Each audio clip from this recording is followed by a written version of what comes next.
Alright, so we're back at it with the repeat fights, and that being Giganox, and he's annoying, so I'm not going to dive into him again. Hate him, take him out, try not to have to fight him any more than what you need to. The screams get really irritating, but now it's on to actually one of my favorites, Agnaktor. This guy is one that back in the day, for some reason, I became hyper-focused on getting his lance, and it's at least partly because it looks really cool. You have to fight him in the volcano, and he has one gimmick to him that actually can make his fight a bit challenging.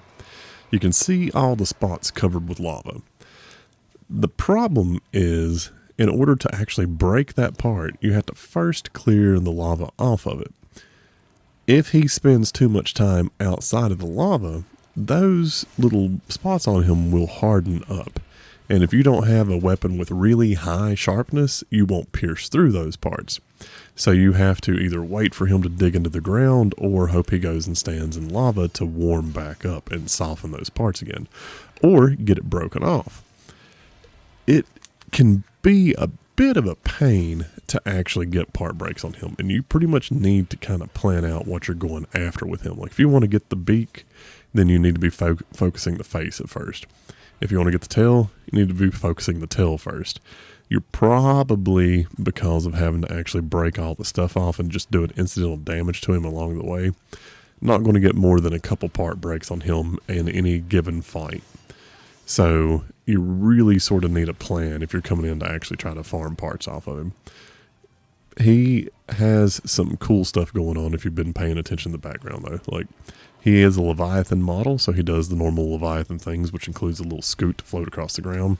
But what he's doing right now is actually probably one of the coolest things about him. He'll dig into the ground, pops back up, and he tries to pop up from underneath you, but then he goes into the ceiling.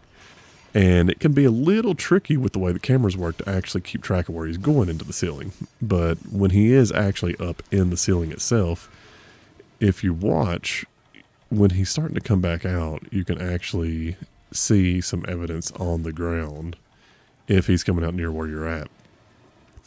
But as long as you move a little bit, usually you're okay. Like if you're not just standing completely still, you're going to be fine during these attacks.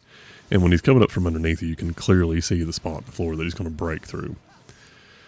Now, it seems like it might be annoying him doing this over and over again, but it keeps the lava on him softened, so it lets you actually get the attacks in. Now, it does get irritating when he jumps up in the ceiling, and it takes a moment before you can fight him again. But what you're hoping for is that he's actually going to pop up halfway out of the ground, rather than popping all the way out like he did just then.